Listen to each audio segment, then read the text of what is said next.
Bonjour mes chéris, Marie-Josée Saint-Laurent, spécialiste du verre à moitié plein. Aujourd'hui, je vous parle d'amour. L'amour, c'est compliqué, hein, on va se le dire. Moi, il y a une phrase fétiche du film Saint Elmo's Fire, parce que je suis une fan finie de télé et de films et tout ça. Les hommes, on peut pas vivre avec, mais on peut pas s'en passer. Moi, je trouve que ça résume bien le truc. Moi, ça m'a pris 45 ans à comprendre pourquoi mes relations amoureuses ne fonctionnaient pas. J'ai lu, j'ai compris et j'ai consulté aussi et je vous fais part de mes résultats, de mes réflexions, de mes réflexions, de mon travail intérieur et tout et tout. Bon, c'est sûr que ça se peut qu'on fasse des mauvais choix. J'en ai fait plein, moi. Entre 20 ans et 45 ans, j'ai fait plein de mauvais choix. Il y en a qui restent dans leur mauvais choix. Hein? Tu as le choix entre t'en aller ou rester. Je pense à ceux qui restent ensemble à cause des enfants. Dans ma profession de notaire, j'ai beaucoup vu des parents malheureux, mais qui restaient ensemble. Alors, je peux pas me séparer, les enfants. Moi, j'ai pas d'enfant, on s'entend, mais moi, j'ai pour mon dire que vaut mieux deux parents séparés et heureux que deux parents ensemble et malheureux. Souvent, c'est la maman qui va dire « Ah non, moi, je peux pas laisser mon ex s'occuper des enfants. » Mais moi, je vous le dis, ça se peut que vos enfants, si vous vous séparez, ils mangent du craft dinner 5 soirs semaine. Ça se peut qu'ils couchent dans un sleeping bag dans le salon. Ça se peut qu'ils s'en aillent à l'école avec deux bas différents. De quoi que ça, c'est rendu la mode. Et moi, je prétends que c'est le divorce qui a emmené cette mode-là. Mais quoi qu'il en soit, les enfants seront jamais malheureux parce que leurs parents sont heureux. Les enfants, ça s'adapte à tout. Bon. Si jamais, parce que, tu sais, des fois, les choix, hein, c'est nous autres qui subit le choix de l'autre, on se fait domper là, en bon québécois. Si ça vous arrive, dites-lui merci. Parce que ça vous donne l'opportunité de connaître d'autres personnes, de connaître d'autres relations, de vivre autre chose et non plus rester dans cette relation, j'oserais dire, merdique ou toxique. Parlant de relations toxiques, je pense aussi à la violence conjugale. Hein?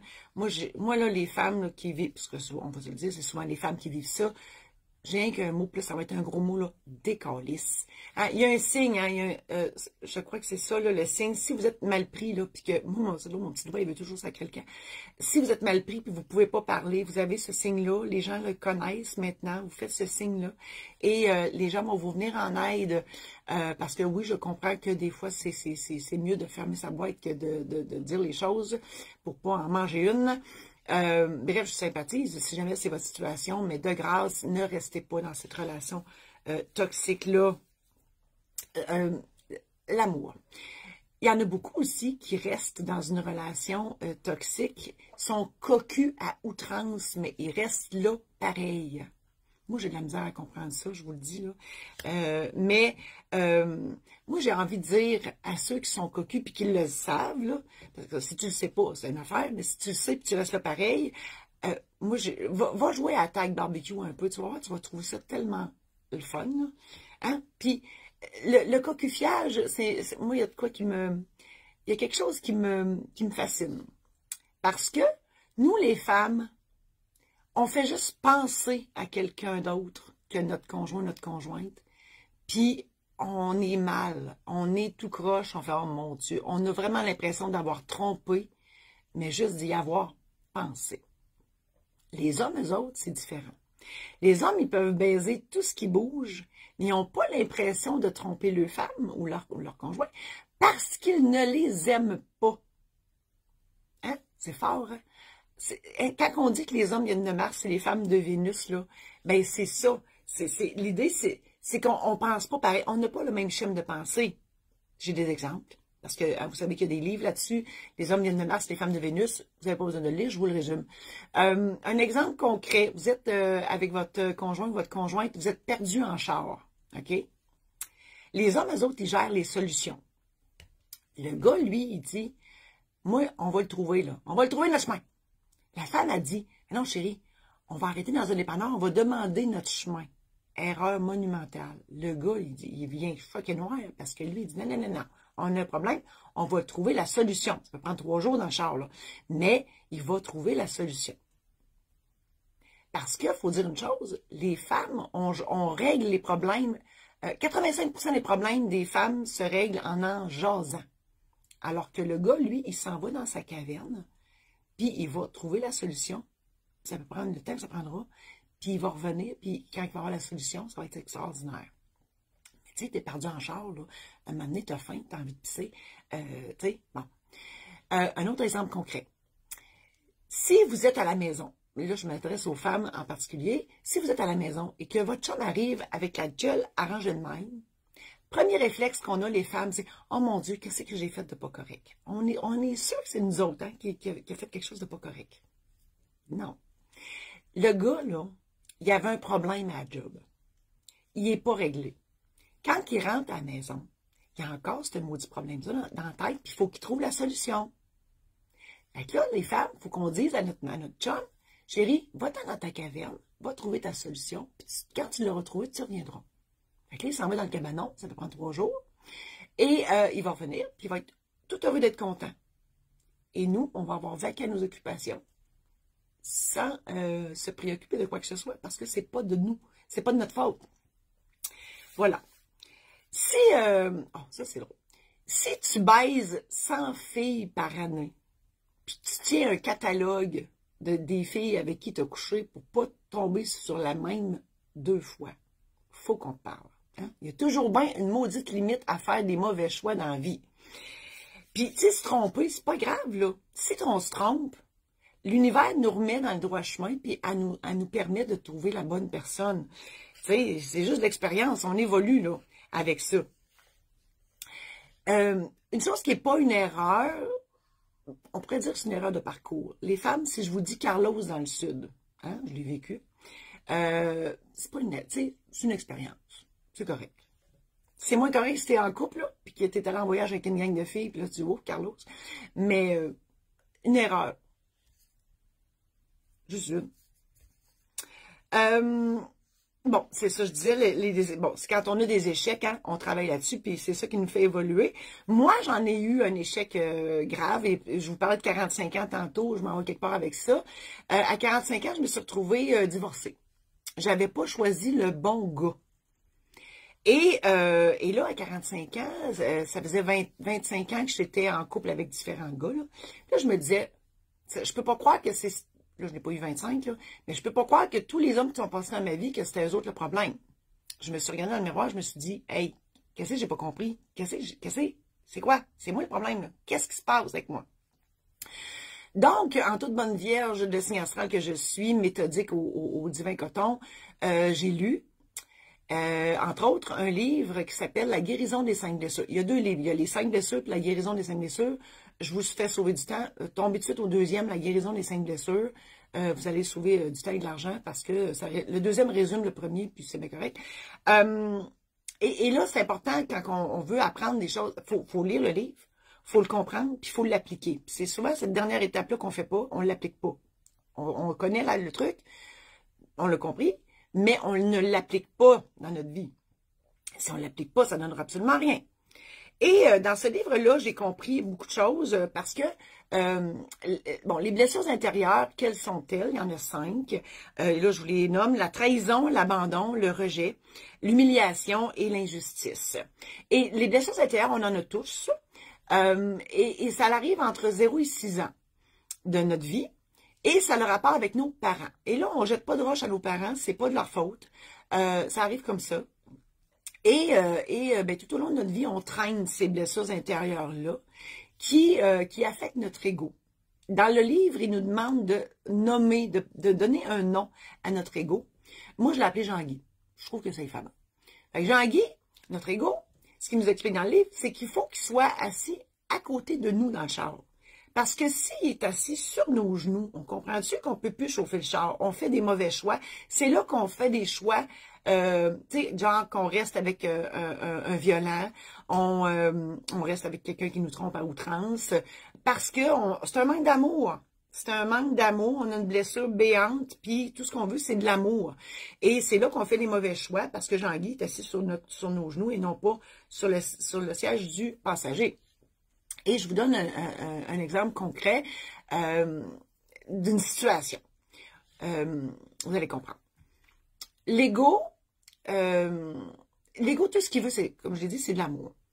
Et situation concrète, je suis dans un gala de levée de fonds. Et il y a une fille en avant qui chante. Nous, on mange, là, on est assis aux tables, puis on mange, puis c'est le fun, puis on a bien du plaisir. Puis cette fille-là, je l'ai déjà clairée en bon québécois en tant que présidente d'un organisme parce qu'elle évaluait les employés de l'organisme avec un jeu qui s'appelle les dés de la destinée. Ça aurait pu être Ouija, ça aurait pu être n'importe lequel. Et je trouvais ça déplacé, je trouvais que ça n'avait pas de bon sens. Et donc, je l'ai clairée. Pas de gaieté de cœur, mais dans la vie, il faut prendre des décisions. Et cette personne-là m'en a voulu, puis elle m'en veut encore probablement. Et bon. Et là, moi, elle chante bien. Elle chante super bien, là. Fait que moi, je veux aller la féliciter. Et c'est là que l'exercice rentre en jeu. Je me suis posé la question. Si je vais la féliciter, qui ça paye? Moi, elle ou Jean-Guy? J'en suis venue à la conclusion que ça payait elle et Jean-Guy. Mais moi, ça ne me donne rien.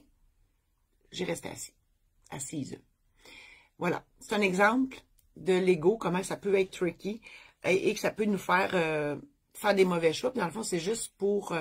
Mais l'ego, on a besoin, là, on s'entend. L'ego, là, il faut qu'il reste sur le... Tu sais, on peut pas le mettre dans la valise. Il faut qu'il reste sur le siège du passager parce qu'on en a besoin. L'ego, on en a besoin pour être fier de ce qu'on est, de ce qu'on fait. Donc, on comprend que l'ego est important, mais il ne faut pas qu'il prenne toute la place. Les artistes, on a tout un problème d'ego. La plupart des artistes, pourquoi ils sont artistes, puis pourquoi ils ont besoin autant de reconnaissance, c'est simplement par manque d'amour. Ça doit être pour ça que je suis une artiste. Puis comme je vous dis, c'est pas la faute des parents. Là, on ne tire pas de roche à personne là-dedans. Bon, est-ce qu'on pourrait se poser la question, l'amour, est-ce que c'est une épreuve? Demandez à Donalda, dans Un homme et son péché, moi je pense que quand elle mangeait sa confiture dans le bois, là, assis sur une bûche, là, je pense que c'était une épreuve pour elle. Nos parents, non pas que, c'est pas une épreuve, mais moi là, j'ai la misère à croire que ceux qui sont mariés depuis 60 ans, 65 ans, que c'est encore de l'amour. Il y en a, là. OK? Il y en a, puis ça, moi, je capote sur eux autres, là. Mais moi, je me dis qu'à un moment donné, c'est plus de l'amour, c'est de la possession. C'est de l'habitude. On va se le dire, c'est la religion qui tient tout, là. Donc, à partir de là, ça pourrait être peut-être un genre d'épreuve de rester là. Tu sais, là, mon Dieu, ça y est, elle me tape ses nerfs, mais elle m'a resté parce qu'elle fait du bon ragoût. On comprend? En amour, il y a des épreuves aussi, si je vous dis des rénaux. Hein, il y en a qui disent que quand on fait des rénaux, c'est un esti de bon test pour savoir si on est fait pour être ensemble. Allez avec votre conjointe ou votre conjoint, allez chercher des stars ou magasiner des couleurs de peinture. Si vous ne pognez pas une heure avant d'être sorti du magasin, vous êtes fait pour être ensemble. La famille recomposée, ça aussi, c'est un défi. Moi, je célèbre beaucoup de mariages où il y a des... souvent, parce qu'on va se le dire, ça fait 20 ans, 25 ans que je célèbre des mariages et ça n'est pas arrivé encore que les deux petits mariés, là, ils étaient green, tu sais, pas habités ensemble, pas fait d'enfants, tu comprends, pas coucher ensemble, ça n'existe plus, ça. Donc, oui, c'est souvent des familles recomposées que j'unis. Et ça, c'est quelque chose. Là. Puis moi-même, j'ai pas d'enfants, mais j'ai toujours eu j'appelle ça des enfants rapportés. J'ai eu beaucoup d'enfants rapportés dans ma vie. Puis tu sais, on dit qui prend mari, prend pays, mais qui prend mari, prend les enfants qui viennent avec aussi, là. Et là, je vous donne un truc. Je parle aux femmes, là, en particulier. Mais tu sais, je parle d'amour parce qu'on veut être aimé. Mais une chose bien importante. Quand on s'en va en couple avec un gars ou une fille qui a des enfants, et souvent c'est des filles là, qui disent « Oh mon Dieu, même plus », partez avec la prémisse que vous allez toujours passer en deuxième. Les enfants vont toujours passer en premier. Si vous partez avec cette prémisse de base-là, votre relation va marcher champion. Mais si vous ne partez pas avec ça, puis que, bien évidemment, il va arriver quelque chose, n'importe quoi, il va partir avec les enfants. Les enfants, ça va être sa priorité, là. Puis vous comprenez pas, puis non, mon Dieu, comment c'est que fait-tu? Ben, gars, il y a quelque chose que vous n'avez pas compris. Là. Bon, j'ai une crainte dans mon toupette, ça m'énerve. Donc voilà. Et c'est ça. Faut que vous acceptiez que vous prenez non pas juste l'amoureux, mais vous prenez aussi ses enfants. Les enfants vont toujours passer en premier. Il ne faut pas le prendre personnel, tout simplement. Voilà. Ah oui, je parle d'épreuves. Moi, puis je parle de mariage, que je célèbre des mariages. Moi, souvent, à la blague, parce que quand je marie les gens, je me permets, quand je peux, là, je me permets de faire des blagues, puis je dis aux gars, dis tout le temps oui, puis ça va bien aller. Parce que, tu sais, il faut que je lise des articles du Code civil, puis ça pourrait être bien plate. Mais moi, je mets un petit peu d'humour là-dedans, puis je dis, ben, dis tout le temps oui, puis tout va très bien aller. Puis là, il me regarde, puis il rit, mais il rit jaune. Tu sais, fait, oh mon Dieu, dans quoi je m'embarque. Je trouve ça tellement drôle. Bon, une relation amoureuse, puis là, je parle comme si j'étais une connaissante incroyable, mais prenez-en, prenez ce qui vous plaît dans ce que je dis. Moi, j'ai pour moi dire qu'une relation amoureuse, ben, il faut que ça coule. Si ça coule pas, c'est parce que c'est pas la bonne personne. Tu sais, si vous êtes toujours en train de vous chicaner, à un moment donné, hein? On est là pour... Moi, je dis que la vie est plus facile à affronter à deux. Oui, mais si l'affrontement est toujours dans la maison, à un moment donné, il faut se poser des questions. Ah oui, un truc, un conseil. J'ai lu ça quelque part, là. Choisissez votre partenaire de vie en fonction de vos intérêts communs, le plaisir que cette personne-là vous amène dans votre vie, des loisirs communs, du sudoku, la danse en ligne, du bingo, tu sais, toutes des affaires de fun, là. Tu sais, qu'elle vous fait rire, que ça amène de la joie dans votre vie. Parce que si vous choisissez votre partenaire de vie qu'à cause du sexe, dites-vous une affaire, au bout de beaucoup d'années, le sexe, là, il n'en aura plus. Non, parce que le Viagra, ça a ses limites. Et, ben voilà. Fait que quand le sexe marche plus, il faut toujours que le reste marche. Choisissez votre partenaire de vie en fonction de tout ça. Et, bien important, il n'y a pas d'âge pour trouver l'amour. Moi, j'ai célébré un mariage à un moment donné, ça doit faire 20 ans de ça. C'était leur 3e mariage à tous. Cette histoire-là s'appelle Mariage Aldress dans mon premier tome des Mémoires de maîtresse. Mariage mémorable. C'était leur 3e mariage aux 4. La moyenne d'âge de la gang, c'était 75 ans. Et les 2 petites mères sont arrivées déguisées en boule de neige parce que eux autres, malgré le fait que c'était leur 3e mariage et qu'ils avaient 75 ans, il y avait la robe, comprenez-vous, la robe à crinoline, toute la patente, vraiment 2 petites boules de neige qui s'en venaient et ça passait pas dans la porte. Je pense que c'était moins long passer par-dessus que de faire le tour parce que c'était immense leur affaire. Bref, tout ça pour vous dire que puis, il y avait des étoiles dans les yeux. Là, ils ne voyaient pas tout le monde là, qui se moquait d'eux autres. Là, puis, écoute, ça, c'était épouvantable. Mais bref, c'était mémorable à plusieurs niveaux, ce mariage-là. Mais tout ça pour dire qu'il n'y a pas d'âge pour se marier. Donc, tout ça pour dire qu'après un cheminement ardu, dans mon cas, j'ai compris. J'ai compris que l'équation de l'amour, c'est 1 + 1 = 3. OK, elle va dire qu'elle n'est pas bonne en mathématiques. C'est pas ça. Non. 1 + 1 = 3, ça veut dire que la somme de vous deux doit faire plus. Autrement dit, si toi tout seul t'es bien, puis que l'autre tout seul il est bien, quand vous êtes ensemble, faut pas juste que ça fasse 2, sinon ça donne quoi d'être ensemble? Il faut que ça fasse plus. Donc la somme de vous deux doit être grandiose, doit donner autre chose que juste vous deux. Sinon, c'est pas le bon match, c'est pas la bonne équation. Donc moi, oui, maintenant, j'ai trouvé le bon gars qui s'appelle Jean-François, que j'aime, que j'adore. On a beaucoup d'intérêts communs. Ça fait des années et des années qu'on se connaît. On se tape ses nerfs égal. Oui, parce que des fois, oui, on se tape ses nerfs. On devrait s'enregistrer dans le char parce qu'on fait beaucoup de voitures et ça ressemble un peu à un gars, une fille. Moi, je ressemble à Sylvie, c'est drôle.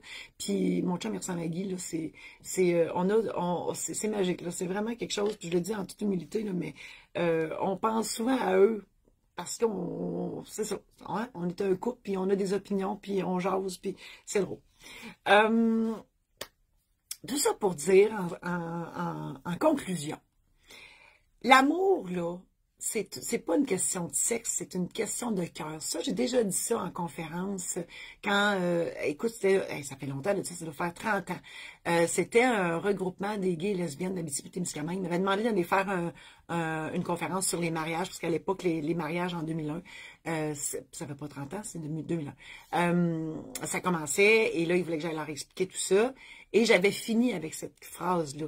L'amour, c'est pas une question de sexe, c'est une question de cœur. Écoute, j'ai eu une ovation de bouche comme, mon Dieu Seigneur, j'en revenais pas.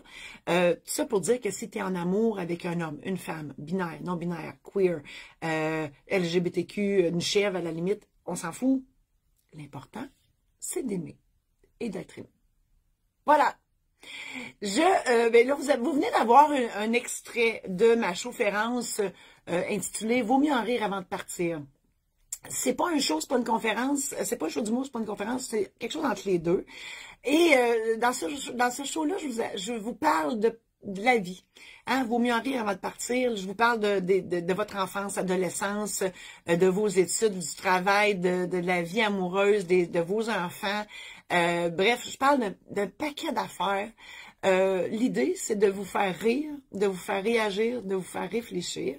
Et entre mes segments, mon chum Jean-François, DJ Pro, DJ professionnel, lui, il vous fait danser. Donc, on sait quand ça commence, on ne sait pas quand ça finit.